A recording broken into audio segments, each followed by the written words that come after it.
and welcome back to another, Miss History. I've been a kind of a history video thing recently, and I'm loving it. I hope you are too. But if you've been watching my channel for a while, then you know that within Miss History, I've done this little subgenre in there, factor, fairy tale. And today, I want to talk about, was King Arthur real? Camelot, Excalibur, Lancelot, and his Queen Guinevere. Medieval times. We've heard stories of King Arthur and his knights at the Round Table, the subject of medieval romances, known as the sovereign of a knightly fellowship of the Round Table. But was Arthur an actual historical figure or a myth? Traditionally, Arthur was accepted as an actual historical figure and was thought to have been a British war commander in the 5th and 6th centuries. It was around the early 12th century that he was thought to be a king. The history of Arthur has been the topic of academic debate since about the 18th century. King Arthur is said to have been a part of the British forces with his knights in battles against Saxon invaders in the 6th century. Entries in the History of Britons and the Welsh Annals Cambriae state that Arthur was an actual, factual, genuine historical figure as a Romano-British leader who fought against invading Anglo-Saxons. In fact, the History of the Britons, written in the 9th century, and is a Latin historical compilation with some late manuscripts attributed to a Welsh cleric named Ninius, is where the first datable mention of King Arthur exists. This writing includes 12 battles that Arthur fought in, eventually leading to the Battle of Badon, where the story says that Arthur single-handedly killed 960 men. So apparently he was kind of a badass. So, as stated, Arthur fought in 12 battles. That said, the Arthur mentioned in the writings of Ninius was not a king. He was called Dux Bellorum, meaning Duke of War or War Leader, and appears as if out of nowhere after the reign of Vortigern to lead the British kings in combat against the Saxons. The 12 battles of Arthur were fought in 9 different locations. The River Gleam, and I might butcher some of these, so bear with me. The River Douglas, where 4 battles were fought. The River Bassus, the Forest of Celadon, the Castle of Gininon, the City of Legion, the River of Tribute, Mount Agnid, and Badon Hill. The Forest of Celadon is in Scotland and believed that Arthur fought Pictish allies of the Saxons and not the Saxons. 1 location identified. The other battle, the City of Legion, is likely Chester in England, where again, it's not certain that Arthur fought the Saxons. The remaining battles have not been identified with any certainty, but there are suggestions of possible locations. Those in the camp of Arthur was real have located the remaining locations as all in northern localities, with others placing them in Wales or Cornwall. Whichever way you look at it, even if they were to manage to locate all of the battle sites with absolute certainty, it would put them all over the British map, meaning there would have been several different warriors fighting them, later being attributed to Arthur as his fame grew. As Ninius didn't provide a time frame for when these battles were fought, it is believed that perhaps Arthur fought them all in a 10 to 20 year career. There is another theory about the battles in that all had at least one man calling themselves Arthur's men, which would later be confusing to authors and leading them to believe that it was Arthur himself. So let's look at the possible locations of each battle. One battle, the River Gleam. There are two English rivers called Gleam, and either could be the potential site for the battle, but nobody really knows for certain. 4 battles were fought at the River Douglas in Linneus, which is believed to be today present Lindsey. 1 battle on the River Basses with an unknown location today. The battle at the Forest of Celadon is in the northern region called Silva Caledonia, or Wood of Scotland. The Castle Guinean battle is a fortress in, again, an unknown location. The city of Legion, as mentioned, has actually been identified as present-day Chester. The Review Tribute battle has a possible location in Scotland. Where? We don't know. Maybe it's there, maybe it's not. The Mount Agnid battle could possibly be in High Rochester due to an early manuscript calling it Briguion, leading to confusion with a victory elsewhere to Urian of Ragad. So again, no one knows. I apologize for the if I'm pronouncing them wrong. Yes.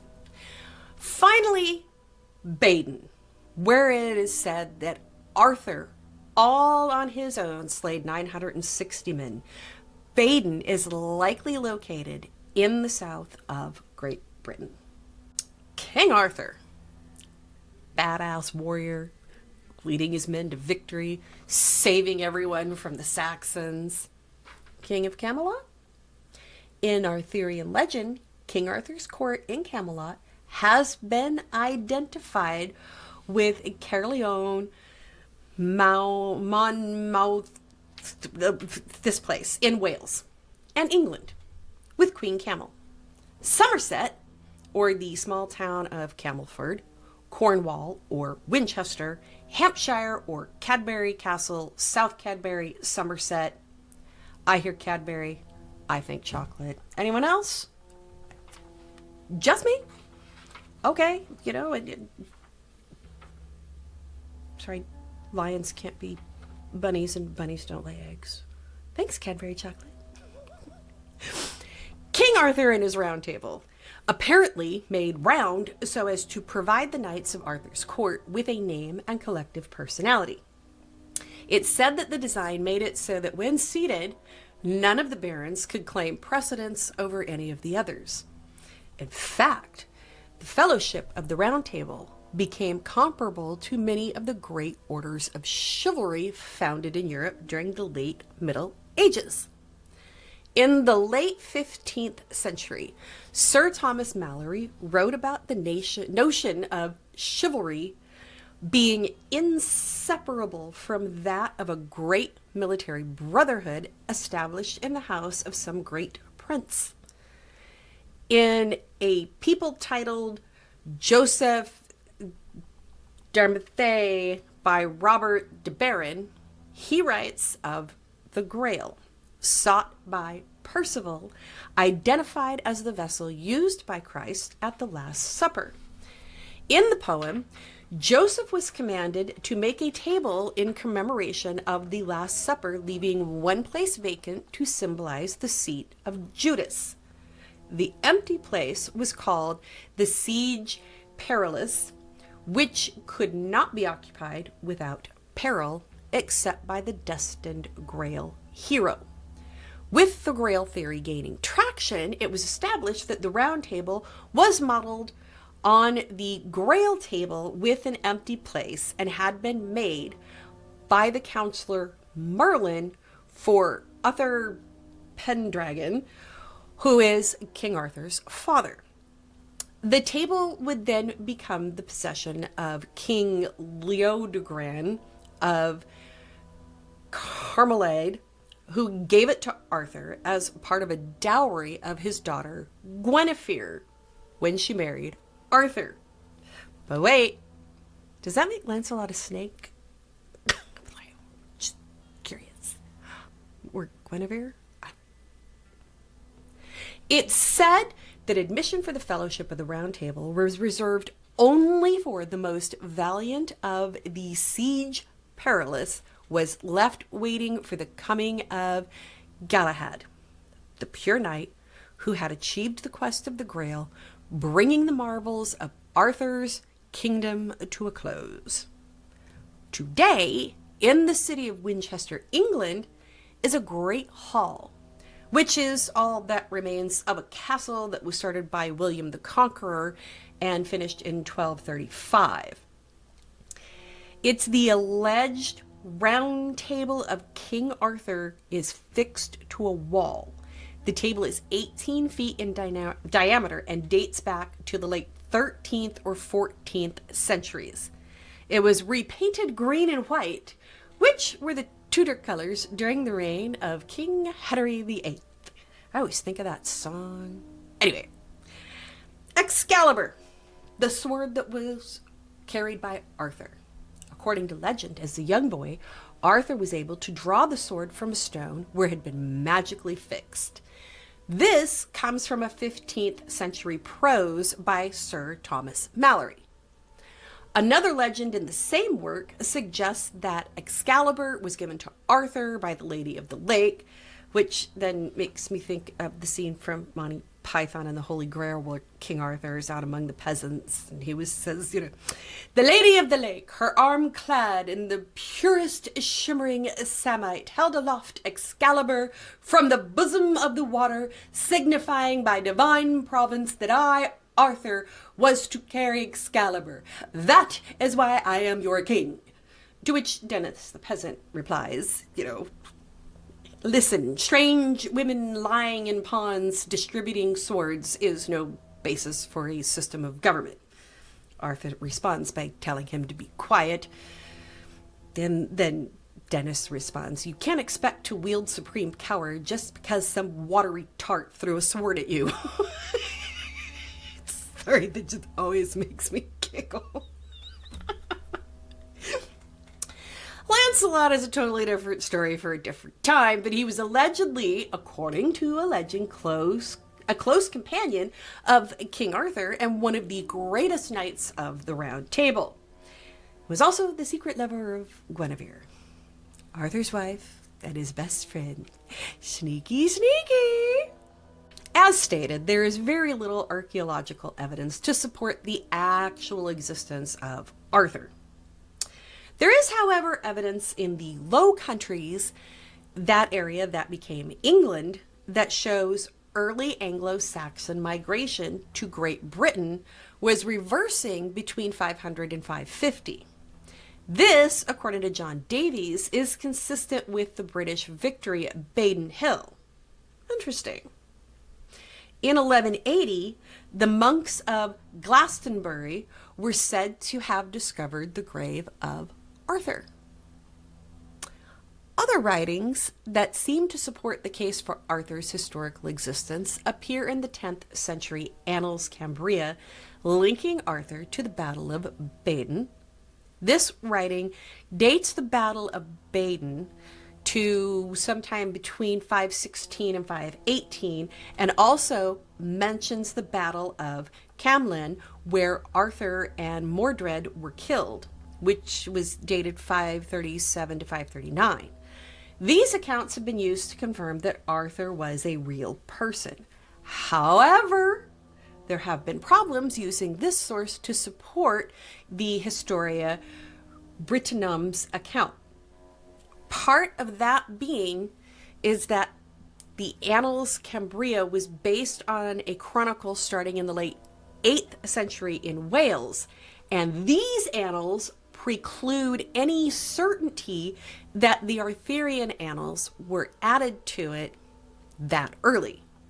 It's assumed they were likely added at some point in the 10th century and probably never existed in any earlier sets. Let's just throw it in there and make it history. There are scholars that suggest Arthur was originally a fictional hero of folklore, perhaps even a half-forgotten Celtic deity who was credited with real deeds. There are details of Arthur's story composed of Welsh mythology,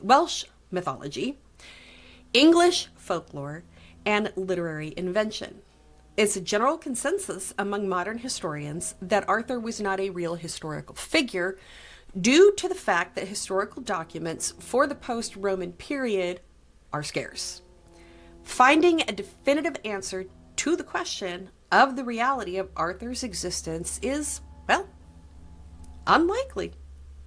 So, with all the fighting among historians and the fact that Arthur really appears in no text prior to the 10th century, theoretically, due to that fact, people were busy fighting for their lives and probably didn't really keep records, and that's maybe why it showed up so late.